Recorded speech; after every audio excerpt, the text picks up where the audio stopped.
Ladies and gentlemen, back. That's right, back on the main stage. This is all about culture, all about a session simply called How to Thrive and Not Just Survive. It kind of explains itself, but I would like a little bit more confirmation exactly what that means. So to find out more, let's move over now to our moderator who's going to shape this conversation in the right direction naturally, and that is human resources enthusiast and content writer Danica Ristic. Danica, Hey, hello. Hi, Thank Danica. you. Thank you for such a lovely introduction. How are you? Very well, very well. Very happy to be here. Fantastic. I'm happy to have you here. We all are. And I'm not going to ask you anything else about that title. I'll let you explain that in your own words naturally and invite the panelists on as well. Just to let you know, towards the end, hopefully we'll have some questions and interaction from our listeners, and I'll be able to ask those questions towards the end. But for right now, it's over to you, Danica. Thank you so much. I would like to welcome everyone to the topic I'm very passionate about, which is definitely culture. The last year and a half brought some insanely incredible obstacles, and it is very obvious that the companies and the organizations that really did thrive were able to rely on their own culture. So I'm going to speak from my own experience and have a chance to discuss with some other panelists today. Recently, I had a chance to join a deal, which is a hiring and paying platform for people everywhere in the world, and also get a chance to see how internationally culture can shape the business, which I think will be very relevant to this HR week especially. So I would like to welcome all of my panelists and give them a chance to introduce themselves a bit before we start talking about how and in which ways culture shaped organizations during the pandemic era. Can I welcome everyone on the stage? Hi everyone. Hello. Hi and welcome. So Renata, do you mind being the first one to present yourself? Yes, hi, I'm Renata Matotik-Ivušić, HR manager in Transcom for Serbia and Bosnia and Herzegovina. Thank you so much, Jovana. Hi, everybody. I'm a People and Culture Director, Coca-Cola HBC, responsible for the markets of Serbia, Montenegro, and Kosovo. And Sasha, do you mind sharing a bit about yourself as well? Hello, everybody. I'm Sasha Škundrić, head of HR of OTP Bank of Serbia, including its subsidiary operations. Okay, great. So let's dive right into the topic. So my first question for my panelists is this one. How has culture changed in the midst of the biggest changes that the pandemic has brought to your companies? What do you see as the biggest factors of change? And what can you really note to all of the people listening that is something that was really, really different, and it wasn't like that, let's say, 2 or 3 years ago? Renata, do you want to be the first one? Of course, yeah. Well, I must say that I joined Transcom during the pandemic in September 2020. So when I went to a huge contact center, which have more than 600 employees, and the site was totally empty, I was, like shocked. And my main challenge was how to communicate, how to engage, how to involve people when they are 100 kilometers away from the company. So I would say that was the biggest challenge in this time of pandemic. Yeah, entirely understood. Jovana, this is something you experienced as well? Well, yeah, in terms of many challenges we faced, I think a lot of them are common across. For us, the main challenge was how do we keep this spirit of togetherness, the team spirit that we were recognized for.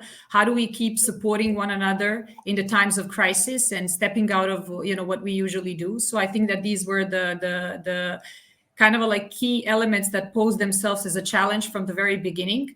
But also, I think this was part of our success story, because we've seen many examples of people willing to support one another. We had people from office joining people in the field during the biggest pandemic impact, and we also had a lot of people interested to volunteer for redeployment programs and to step into, again, out of their comfort zone. We had colleagues from sales that went to our water plant in the south and supported as operators on the line. So a lot of these different examples. So challenge can sometimes show how strong the culture is actually. I couldn't agree. I couldn't agree more. Sasha, would you like to share your own experience? That we have kind of specific situation that we started integration of two banks recently before the pandemic starts.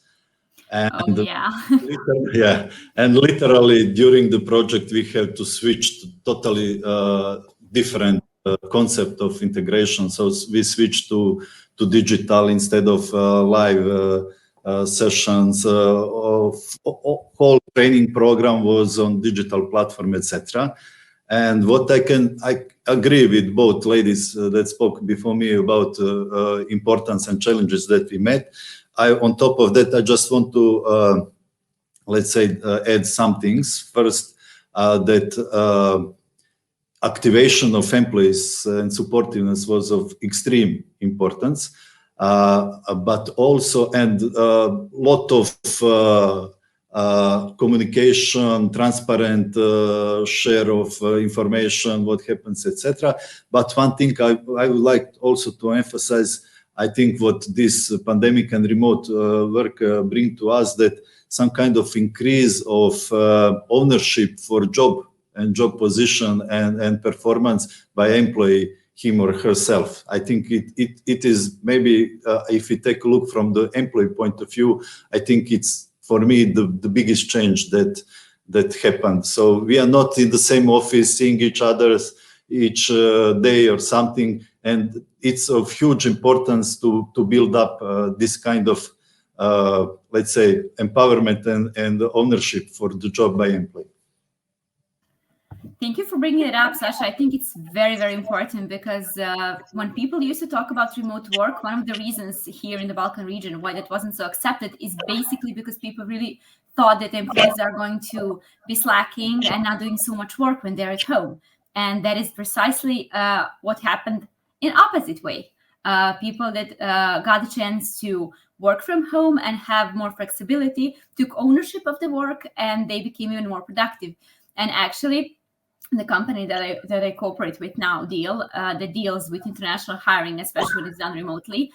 We've done quite a lot of cooperation with, researchers and getting all sorts of data, and everything points out to the thing no one expected, which is that working from home makes you far more productive than anyone could have ever predicted.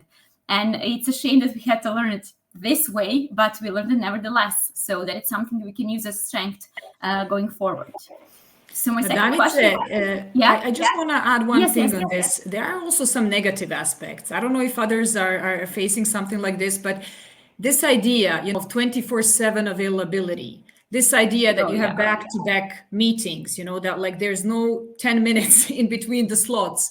So I think that this is now a next challenge for us as businesses to figure out, how do we make sure that we don't overuse the fact that, yes, we can be very productive working remotely. Yeah, I definitely agree.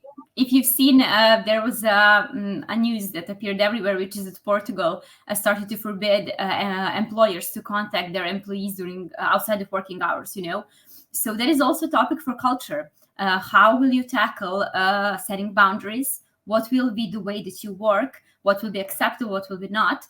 And I know that, for example, Google has like a manifesto for people working from home, what is acceptable, what is not. And the idea is never to have people burn out, which is definitely a threat when you switch to remote work in such a hectic and, so a pressured way, which is what most people had to do.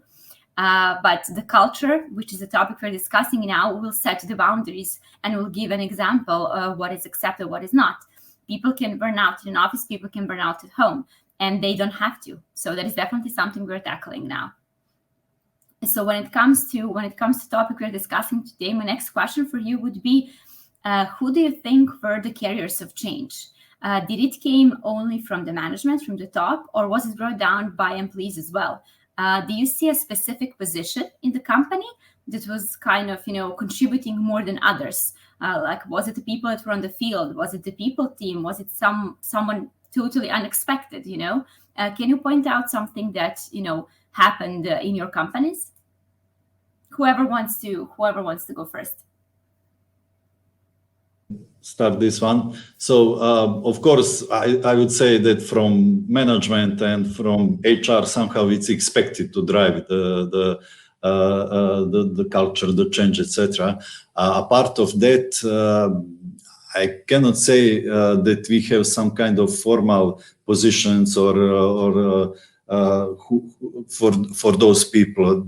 Somehow, these are people that raise themselves, let's say, on their own, and on us it was or it is just to let's say make the environment to encourage them and as many as possible to do it. So this is my view on that issue. I can add in Transcom, really it came from all levels, because in my opinion not only managers are responsible for this, so they are of course drivers, and it came from the top, or everyone who leads some kind of team. But we engage everyone, and really everyone accepts the changes very fast, and it came from all levels. That's the main point. Yeah, I would for sure agree with what Renata is saying from all levels. I think that somehow maybe unintended, but then again intended message from the management was kind of like, we will save all the jobs, so we will not, job security will not be compromised. We are in crisis, but this is a temporary thing, and we'll get out of it. So I think that this brought this reassurance to everybody that everybody can act to their full potential. And when it comes to the roles that kind of bear the culture and board the culture throughout this, for us, it's for sure our sales representatives every day on the market with customers in every city and village in our territories, and at the same time our shop floor in the plants, people that actually come every day to job and produce the product. So they were the ones really embracing the change, and at the same time, being willing to give out whatever it takes to deliver the results and keep this togetherness spirit. Yeah, thank you. I was really hoping to get that answer, because I think everyone listening to us should be aware of the fact that culture guidance can be from management and people team, but the people that carry it are definitely every single person in the company, because culture is contributed by everyone.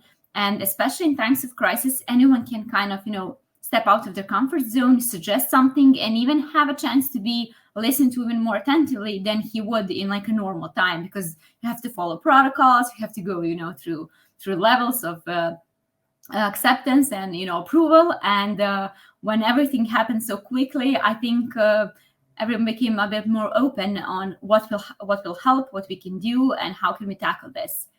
So, Jovana, you kind of brought my second question, third one, I think, which is, what do you think are values that you had before the pandemic as a company that were really helpful? One of the things that you mentioned, Jovana, was the trust in management.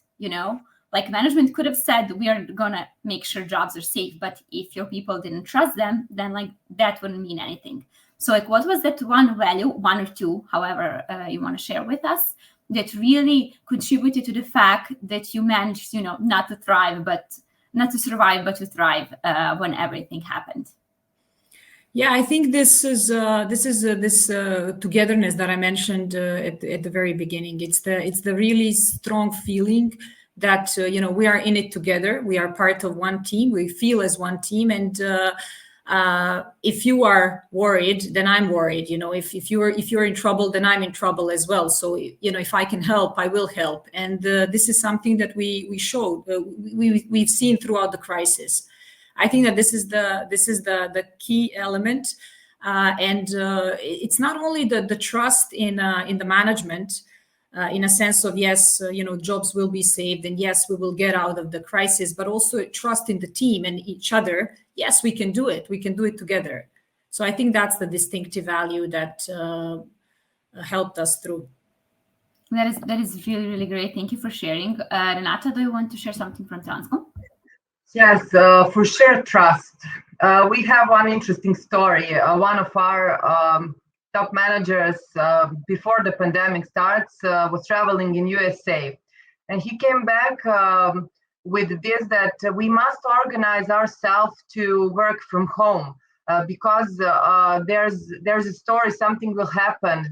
Something is happening in China, and it will come here in Europe and in Serbia. And he just came, and people all trusted him.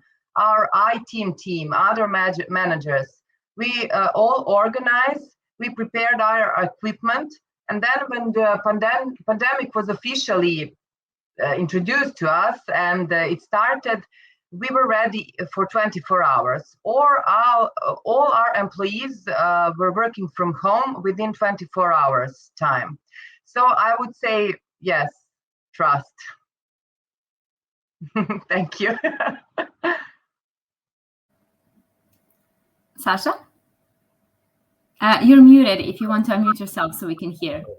It's centrally done by the technical support. So I fully agree that the trust is the most important, and I will repeat that again. We had a specific situation that we had two banks and employees from two banks working together on integration, and what is very important, before and during working on integration, most of people have never met in person each other. So they communicated from the very beginning practically via Teams or Zoom or whatever. And the second thing, and I think that even this project of integration helped us, it was activation. We have the pretty clear, how to say, path where and how we have to go, and some aim in front of us where we want to reach. And it was also important in this uncertain times that we have some very clear specific goal in direction in which we are going. So just to add, as I mentioned, we had kind of specific situation, and it, I think, even helped us to overcome some challenges of pandemic period. That is wonderful. So I know many people listening to us, they hear, okay, trust, management, path, a good team, but what can I do to implement that? So can you give them like some practical tips and ideas and suggestions so they can like go back to their own teams, even if they are HRs, their CEOs, whoever, and make sure that they do that as well, so they know where to start.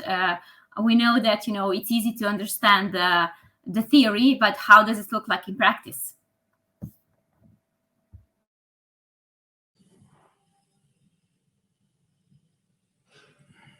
Well, I can share one nice, how to say, platform that we made in Transcom. We made a global wellness program for all our employees. If we are talking, and we are now talking about the culture. So we wanted to show people that we care. So that platform is a good practice from all 50 countries that we are in it. And all 50 countries are sharing with each other some kind of wellness programs for their employees. In Serbia, we implemented psychological counseling, online psychological counseling this year. Also yoga online classes where everybody can come on our internal platform and just, you know, take a 5 minutes break and just relax and exercise and be more productive later, of course. So this is a great way without cost, without some big, you know, impact on a budget to involve people and to be part of one bigger 26,000 employees in Transcom. So we are all together in it. So, and can you imagine how much good practice we see there?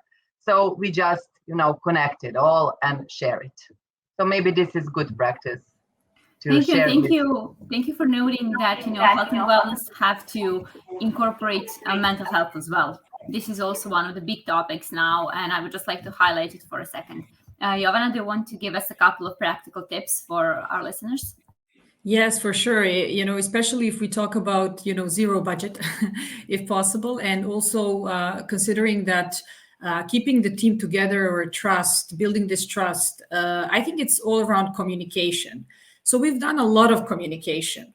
And thanks to the technology, we were able to gather smaller groups, bigger groups on certain topics and just discuss things openly. Just for comparison's sake, in the past, to reach out to every single sales representative, you would need to travel, to organize a meeting there, and then, people would be in a group and so on and so forth. And then sometimes, people are not willing to speak if there's a large crowd and so on. So for us, it was important to find the ways to communicate often, to communicate openly, and to open the channel for questions.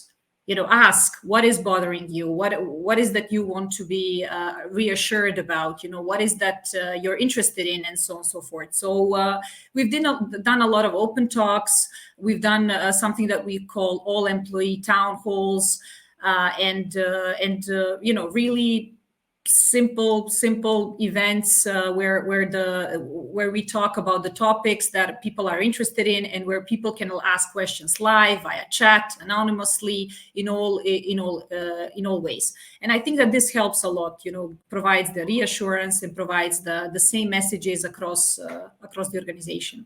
And it's zero budget, if again the right technology is in place, which I'm sure everybody has nowadays. Yeah, I have asked our panelists actually to come up with some practical tips that are zero budget, because it's very easy, sharing some mindful app or something that has an insane amount of money required for a premium, and that is not something everyone can afford. So we should always, try to make sure that we have practical tips for every person that wants to contribute to their own company, regardless of the role. And I would just like to highlight, working in a fully remote company, that trust and communication are definitely, the biggest contributors to how people will feel, because working remotely can feel isolated. It can feel alone. It can feel like you have no one to rely on. And making sure that doesn't happen is done through trust and through communication. And even though some initiatives can be contributing, like the wellness or, Secret Santa or something like that, they all need to have a much deeper background to be truly accepted. So Sasha, do you want to share something from your point of view? Some practical tip? Some practical, what we applied with zero budget. So during the worst pandemic period, for example, each day at the end of the day, we released one-page practical, some kind of journal with funny content, not talking about business, COVID, whatever, just some funny content. And it was like for the relax for the end of the day. We also organized some kind of gallery of paintings made together by our employees and their children, for example, during the period where children were not going to school. So this is zero budget actions, some small budget actions. Each employee who recovered from COVID and was in hospital got some kind of health package from us with vitamins, honey, etc. So these are some actions. And it's not that low, but for example, today, as a part of our additional medical insurance, each our employee has a special COVID, post-COVID medical health check for free to go. So these are several Thank you for sharing. People are always so timid when it comes to initiatives in HR. They think they would all require either a lot of money or a lot of time, resources, or any sort of way. And it doesn't really have to be like that. And actually, some of the best ideas come from the employees themselves, because they've seen it in another company, they've seen it in a movie, or like they heard about it on HR Week. So, I would definitely like for everyone listening to us to make sure that they go back to their own companies and try to think of ways that can connect employees and make sure that they build their own internal culture, no matter what it is. Sometimes culture is, very relating to humor, or very, easygoing, or perhaps it's a bit more serious, but it's something people care about, So I really like the sharing of newsletters, and you have actually stolen my next question, which is, did you do something for fun? Like did you implement something that made sure that people are feeling good and not thinking about their performance, not thinking about the news they were getting, or not worried about anything else? So would the two of you like to share if you have some examples from your own companies as well? Yes, with cooperation with our employer branding department, we just made a lot of challenges for our employees, or some quizzes where they are in some way competing to each other and get some prizes. But it is like Sasha told us, in some funny and relaxing way. Nothing was involved to our daily business. So there were challenges for Halloween. So we had photos with Instagram filters, just sharing in some Google groups. And then we were awarding the best one who gets the most likes or something like that. So because in Transcom we are very diverse environment, we have employees from 18 years old until 65 plus, so it's a totally different audience, to say. So I would say it was a great impact, and because people were, locked in a room all by themselves, and this was the only way to really involve them, engage them, and relax them in some way. Yeah, I think a similar approach here. I think everybody here explored Kahoot to the max, in a sense of this nice platform that can help build quizzes and do fun stuff.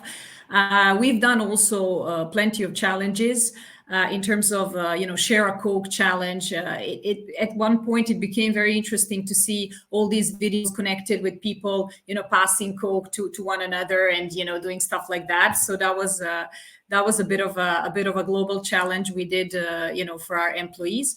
Many other things. Birthdays, birthday celebration became interesting with, trying to sing a birthday song in MS Teams. If you haven't tried, it's super crazy mix of all the sounds, and it doesn't work, but it becomes very, very funny in that way. So I don't know. I think a lot of new opportunities started popping up just for the sake, just having in mind that we use the technology suddenly, to create this fun that we didn't use in the past. So yeah. Thank you for sharing that. I think those are amazing examples, even in the most serious cases, in the most serious companies that deal with insane amounts of, people data or resources or money or strict laws. There is always room for humor. There's always room for a connection, for camaraderie, and for, just creating those bonds and that kind of build up one by one to a very strong and immersed culture. So since we don't have that much time, I would really like to make sure that all our participants ask all the questions that they want to, so that I can read them to our panelists, and then we can get them all answered. All of us will be, of course, available on LinkedIn, post this chat if someone wants to reach out directly and just discuss more what we have been talking about. So one of the things that came to my mind while you were talking about the funny things is Adil will have the all hands meeting where like 300 people are present. And every all hands meeting starts with dad jokes. There's this one person that shares like 2 or 3 dad jokes. And that is like such a tiny little thing. And everyone kind of anticipates that. So the last time he was absent, and everyone was like, okay, what's happening? Where is he? Where are the jokes? And I think it really highlights that culture is created on such tiny, tiny little things that build up to a really, really strong community of people being invested in what's happening. It starts from something little and it builds up to something great. So I would like to ask, soon finishing this call about the culture, what do you think is an advice you can give to someone struggling with company culture? Like if someone approached you and asked you, okay, I need help, like what can you tell me from your role? What would you suggest that we should start with? People are going on courses, reading books, listening to influencers, like whatever they're doing. And I would really like that for them to hear from your experience, since you do work in pretty big companies that are really dominant in our market. What do you think you can share with them? maybe listen to all levels of people. Ask for a feedback, ask what is interesting for them. I love to say that they know better than managers a lot of things, because they hear something we don't hear. They see something we don't see. So I love to just listen to people, and I really take in consideration all their thoughts. So brainstorming. And idea will come. Much sure. Appreciated advice. You heard it here first. Employees do know better sometimes, and speak up, and someone eventually will take it into consideration. And not eventually, very fast, probably in most of the companies. I would add here, many of us do engagement surveys. We rely a lot on data and on results. Okay, but also make sure you stay tuned to the reality, to the people. As Renata said, listen, ask questions, stay connected in that sense, and really try to understand what is the key pain point or key opportunity that you have in front of you, and make sure that you're connected with what your business is all about, and what is that you want to bring to the community, to environment, to the what kind of result you want to achieve in general.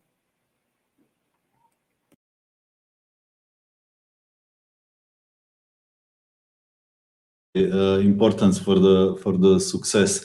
And yes, we are all performing engagement surveys, and I just want to emphasize one thing: it's important to ask employees.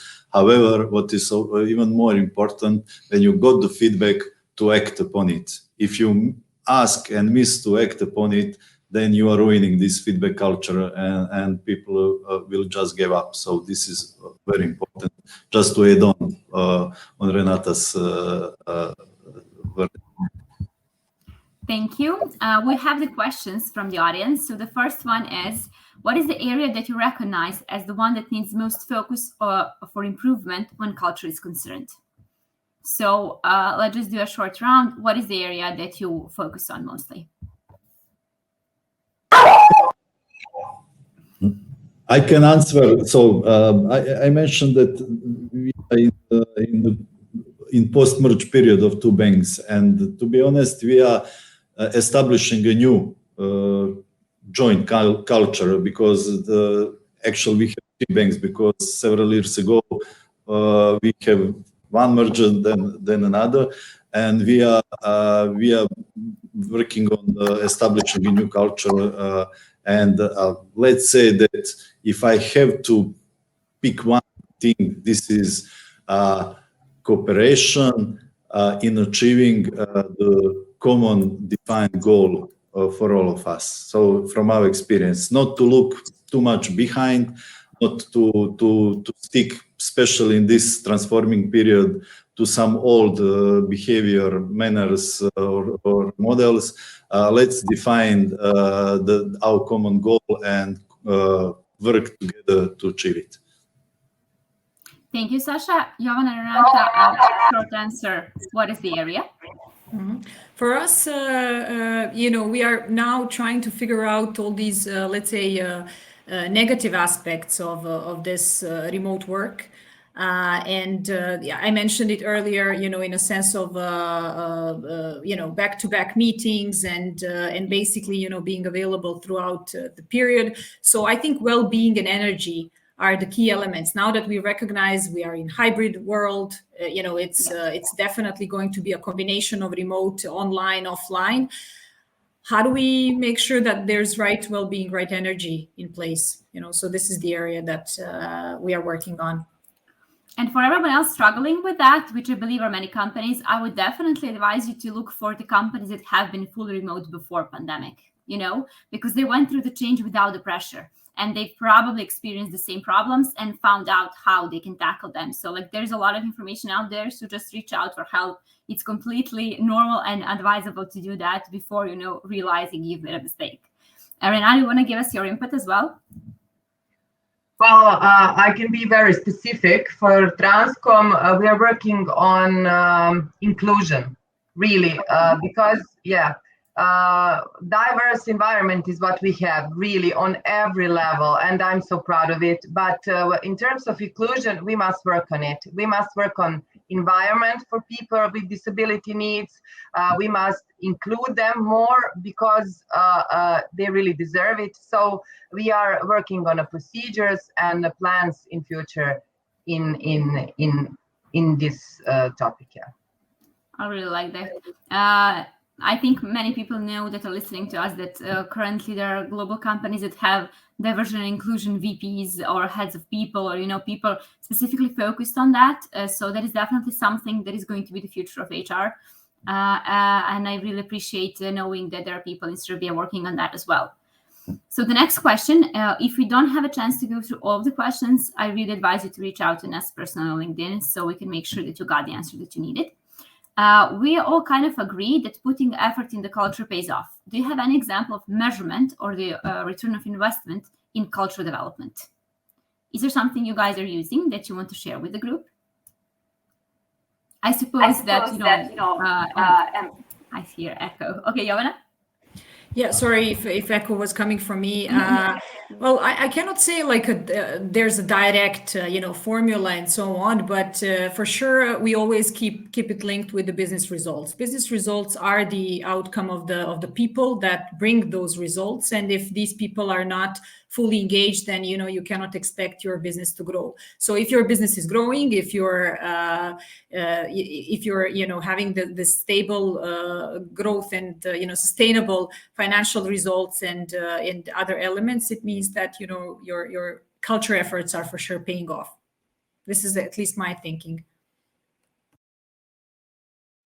In Transcom, we have a lot of clients, 6 or 7 in Serbian market, and our culture is like mixing their culture. So I would say that with that friendly but professional culture, we are like attracting another clients who are thinking in the same way.